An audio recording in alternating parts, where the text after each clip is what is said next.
Australian companies are always on the forefront of experimenting with the new technology. As the generative AI becomes mainstream, Australian companies are already experimenting with it. As is the case with all the new innovations in Australia, always the bigger companies like Big Four banks are always on the forefront to try out these new technologies and then to implement it.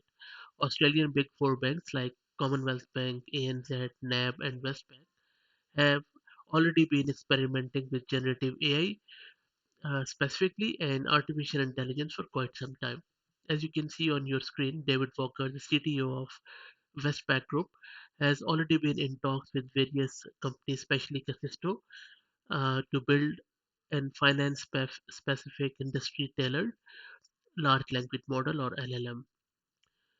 The trend which I'm witnessing in Australia is that instead of going for generic um, chat GPT, which obtains its data from the public sphere, what Australian companies, especially the banks, are looking to do is to go with their own industry specific and their own large data set to train their own model. And David Walker has previously said that he thinks that ChatGPT is overhyped, but he definitely sees that the category of tools and models under generative AI are and will be transformative in banking circles and beyond, of course. And that is a trend in various other Australian companies too. Now, Australian banks, especially Westpac, and I also hear that the other banks too, will use LLM created by various other companies to build their own generative AI tooling.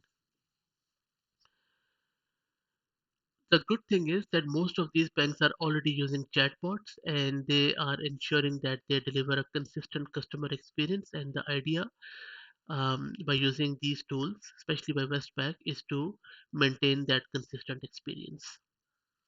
Now, one of the thing which I have noticed is that the focus is not on the generic chatbot. The focus is on industry specific LLMs and chatbots for every company in Australia. They want something which would be specifically trained for their own services. Like in case of Westpac, it will be only financial services so that it will be more accurate, safer, and intuitive for their customers and employees. But at the same time, they want a similar to ChatGPT experience. Okay, one of another trend which I have observed in Australia is that their priority is to ensure that the model which they use is trusted and secure, and AI aligns with their responsible AI practices. And Australian government has also released a guideline around it, and I have a video about it, and I will put the link to it in video description too. So in summary, the idea is that they don't want to go with a general chat GPT because where chat GPT is trained on internet and other public sources, their own specific large language model will be specific to their own industry. So because the idea only revolves around accuracy and intuitiveness. I hope that you found it useful. So if you're looking to build your career around AI, which is the future of course, then I believe you should be looking at industry specific LLMs instead of going for a generic one. If you have any feedback, please put it into the comment section. Thank you.